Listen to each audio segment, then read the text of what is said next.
hello mga ka-frenny! Ayan, ang ating dinner for today. Let's check! Pinakuluan ko na siya sa Sprite. Ayan, ang ating crabs. Actually, 2 piraso lang yung in-order kong crabs.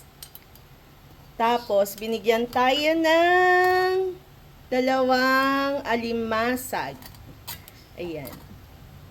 Ang generous naman nung nagpapa-order dito sa amin. Ayan, oh. 2 alimasag. Tapos, pinakuluan ko siya sa Sprite. Then, mamaya-maya aahunin ko na siya. At, gagawa tayo ng sauce. Dahil ang ating lulutuin is garlic butter crab.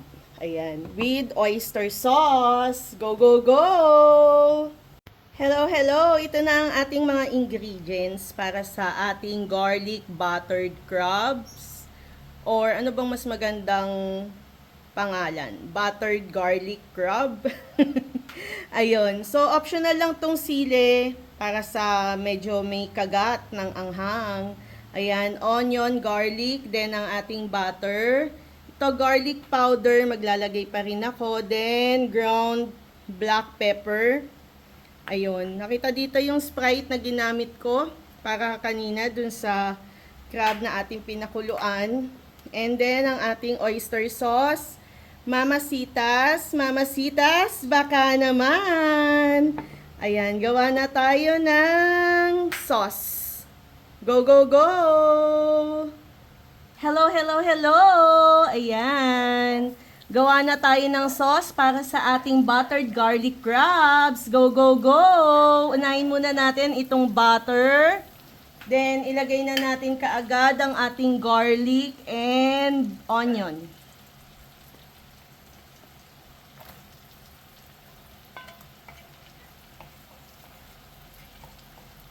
Ilagay na natin kasi isasabay natin siya sa pagtunaw ng butter. Kasi kung dun pa lang natin ilalagay itong ating garlic tsaka onion, mas mauunang maluto. Ayan.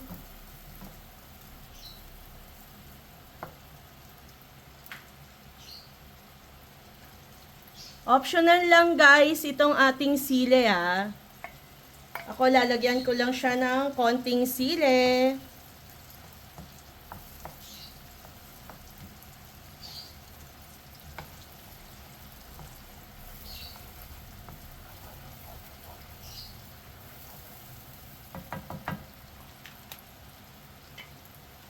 Then, lagyan natin siya ng konting garlic powder. Mas masarap kasi yung maraming garlic.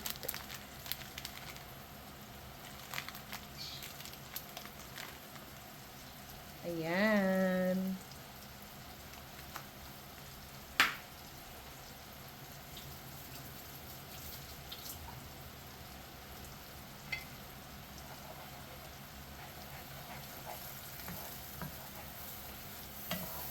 O, diba? Sarap na yan. Then, itong paminta. Yan, ground black pepper.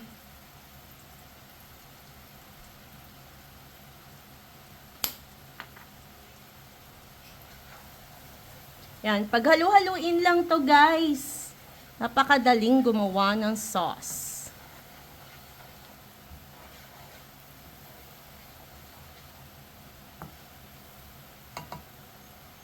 Then, last natin is ang ating mamasitas oyster sauce. Go, go, go! Yan, halo-halo lang siya. Ganyan lang kadali.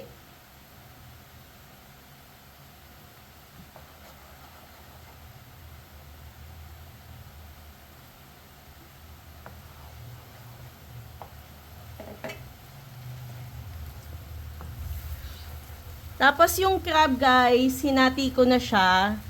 Ayan, lagay na natin.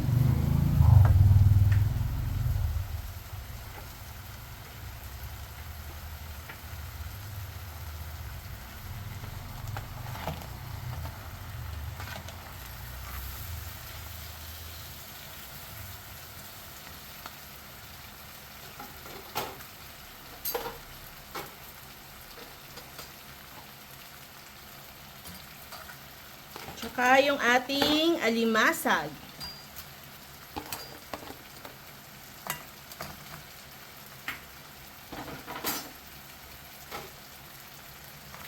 Ayan guys, ilang minutes na lang, luto na siya. Ayan na yung sauce. Sarap yan! Go, go, go!